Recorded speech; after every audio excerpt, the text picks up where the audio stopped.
जब भी मैं वीडियो में आवाज़ डालती हूँ ना, मुझे अपनी आवाज़ इतनी ज़्यादा अजीब लगती है ना, नॉर्मली भी अजीब ही है और लड़कियों के जैसे तो बिल्कुल नहीं लगती है। सुबह का सबसे मुश्किल टास्क मीनाक्षी को स्कूल भेजना है और वो अपना बैग यहीं छोड़ के चली गई थी।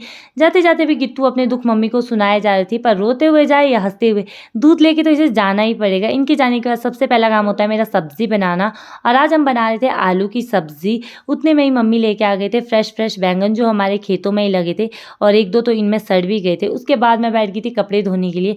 वैसे आज कहीं जाने का प्लान तो था नहीं, लेकिन मालकिन जहाँ बोली वहाँ तो जाना ही पड़ेगा। मम्मी जा रहे थे बैंक। जब भी मैं मम्मी के साथ जाती हूँ, मम्मी हमेशा मेरे को पैदल लेके जाते हैं। पता नहीं मम्मी को क्यों डर लगता है मेरे साथ स्कूटी में बैठने से।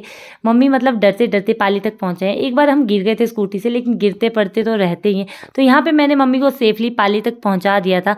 उसके बाद हम पहुँच चुके थे पद्धर और यहाँ पहुँचे हम सीधा आ गए थे बैंक। मम्मी तो लाइन में खड़े हो गए थे और यहाँ पे मैं मम्मी का वेट कर रही थी। मुझे तो लगता है मेरी आधी ज़िंदगी तो वेट करने में ही निकल जाएगी। उसके बाद हम आ गए थे खाना खाने के लिए। मैं मार्केट आऊँ और कुछ खाऊँ ना, ऐसा तो हो नहीं सकता।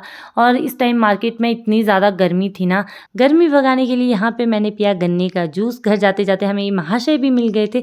ये सुबह से मार्केट आया हुआ था और हमें एक बार नहीं मिला है और अभी जैसे ही हम बस में बैठे ना तब जाके मिला है। आज हमारी बस भी नहीं गई है, तो मतलब अब बरसात आ गई है, अब तो रेगुलरली जाएगी नहीं, कभी-कभी भी शायद ही जाएगी। तो यहाँ पे मैं मीनाक्षी का वेट कर रही थी, तो यहाँ पे मीनाक्षी भी आ चुकी थी और घर जाने वाले अभी हम 3-3 थे। तो पहले मैं चली गई थी मीनाक्षी को छोड़ने के लिए और जैसे मैंने इसको अपने लिंक के पास उतारा, यहीं पे अपनी चिज्जी खाना शुरू कर दी थी इसने। उसके बाद आ गई थी मैं मम्मी को लेने के लिए और मम्मी यहाँ पे चाचू के घर में बैठ के रेस्ट कर रही थी। उसके बाद हम पहुँच चुके थे घर वापस और शाम को ना मौसम एकदम ख़राब हो गया था और यहाँ पे मैं ऐसे रैंडमली वीडियो बना रही थी और ये पक्षी कैप्चर हो गए, मतलब रैंडमली हुए हैं, कोई मतलब देखा नहीं था मैंने इनको। मैंने मीनाक्षी को पढ़ने का बोला था और ये नीचे चाचू के पास पहुँच गई थी और मैंने जब इसको बुलाया ना 1 घंटे के बाद घर वापस आई है और आई तो यहाँ पे छुपने लगी थी क्योंकि इसको पता था घर आके डाँट तो पड़ेगी।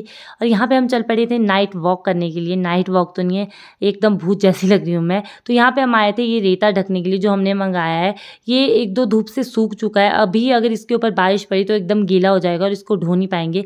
तो मम्मी ने तरपाल के चारों तरफ पत्थर रख दिए थे ताकि रातों रात ये तरपाल कहीं गायब ना हो जाए।